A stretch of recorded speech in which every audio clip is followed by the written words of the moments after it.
Hey, what's up, y'all? I decided to buy a giant trampoline over the quarantine for the kids, and I ended up driving all the way to Boulder, Colorado and shoving it all in a minivan because it was massive. Check this out.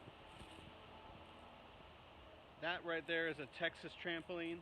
It's 15 by 19 and it's just a beast. This is all tubular construction. It's just, I mean, we had a derecho come through Iowa. Everybody else's trampolines ended up in a tree, except for this SOB didn't move an inch. So it's huge, and that means I don't want it being a big monstrosity out in the middle of the yard. So I decided to build a trampoline pad for it.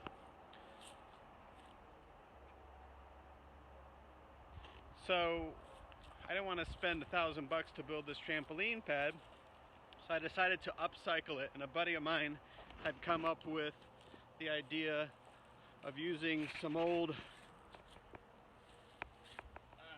timbers. So these all were taken off of a job site where they were tearing down a retaining wall and putting up a building, and they didn't need them anymore. So he called me over and got all these for free. Now you'll see they have nails in them. Some of the boards were not usable anymore. So I had to take a grinder and grind off all the nails to make them stack and be uniform. And then I had to cut off the ends of the pieces where they weren't good anymore.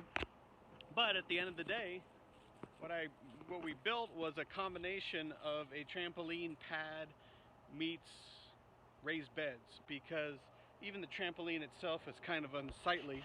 So anyways, the idea was to put blueberry raised beds right here, and that way it would mask the whole skirting of the giant trampoline. So in order to do that, we had to umbrella up the trees over there and pull some of the pine needles that were underneath there and put them in the thing to change the pH levels of the soil so they were conducive to growing blueberries.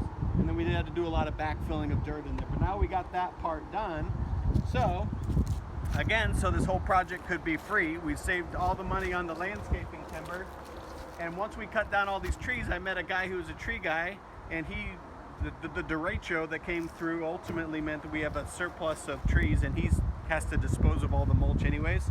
So I just call him up and he'll dump like a whole load of mulch here, and then we can put that over there, move the trampoline, then the project is complete. An entirely free, upcycled, free mulch, trampoline pad, raised bed garden. So that's kind of the project in its entirety.